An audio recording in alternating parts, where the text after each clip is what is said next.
The story of the Kiowa people is filled with warriors, visionaries, and leaders whose names still echo across the plains. Among them was Tsaulautè, known to many as Big Bear, the son of one of the greatest war chiefs of the southern plains, Satanta. Born into a world of transition, Tsaulautè inherited more than just a famous name. He inherited the burden of leadership, the responsibility of carrying his people's fight for survival into an era when the buffalo herds were vanishing. The U.S. Army pressed harder each year, and the very way of life of the Kiowa was under siege. To understand Tsaulautè, one must first understand his father, Satanta.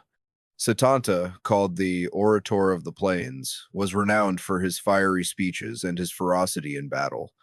He led raids across Texas, striking fear into settlers, and became a symbol of Kiowa resistance.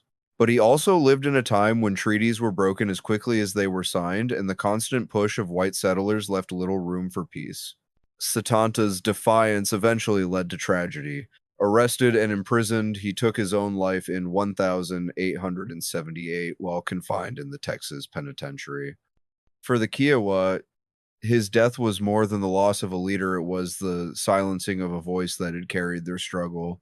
And so the mantle passed to his son, Tsaulautè. Big Bear grew up watching the decline of his people's freedom. By the time he reached adulthood, the buffalo were nearly gone, the reservations were closing in, and U.S. military campaigns had devastated the tribes of the southern plains. Yet Tsaulautè refused to let the Kiowa spirit vanish quietly. He earned his name not only from his physical stature, but from his presence as a warrior and leader. Like his father, Big Bear carried himself with authority, an imposing figure who reminded both allies and enemies that the Kiowa had not forgotten their proud heritage. Throughout the 1870s and 1880s, Tsaulautè became known for leading bands of Kiowa warriors in raids across the plains. These raids were no longer about conquest or dominance, they were about survival. Horses, cattle, and supplies meant life for his people, and he fought fiercely to provide them. The U.S. Army, however, was relentless. After Red River War campaigns of 1874-75, many Kiowa, including chiefs Lone Wolf, Saw Tank, and others, had been forced onto reservations in Indian Territory.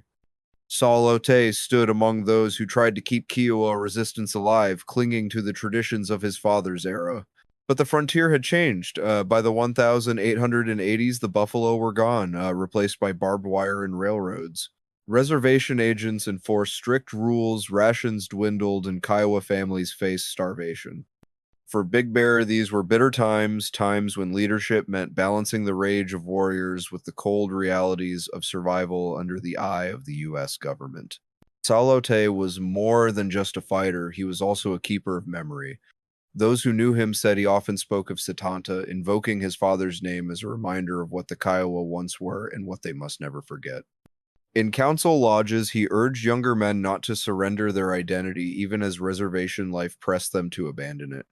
Yet, like many of his generation, Big Bear was caught between worlds. He could not undo the past, but he refused to surrender his people's dignity. His raids and defiance brought him into conflict with the army, but they also preserved a spark of independence at a time when assimilation was the government's ultimate goal. By the 1890s, the power of the Kiowa had faded. Once they had been masters of the southern plains, feared horsemen who could strike terror into Texas and beyond. Now their lands were parceled out through allotments, their children sent to boarding schools, their ceremonies restricted. But among the Kiowa, the names of the old warriors remained alive, and Tsaulautè, the son of Satanta, kept that flame burning. Though history often passes him by, focusing on figures like Quanah Parker or Geronimo, Big Bear's story is one of quiet defiance, of a son who carried his father's memory through the darkest years of his people's struggle. Tsaulautè's life stands as a bridge between eras, the age of open plains, raiding parties, and buffalo hunts, and the confined world of reservations, treaties, and vanishing traditions. He never achieved the fame of Satanta nor the notoriety of other plains leaders, but he bore the weight of his father's legacy with strength and resilience. He was, in every sense, a big bear standing firm even as the world around him crumbled. Today, the name Tsaulautè is remembered by historians and by the descendants of the Kiowa nation. His story is not one of triumph in the traditional sense, but of endurance. Like many indigenous leaders of the late 19th century, his legacy is survival, ensuring that, even in the face of overwhelming odds, the Kiowa spirit remained unbroken.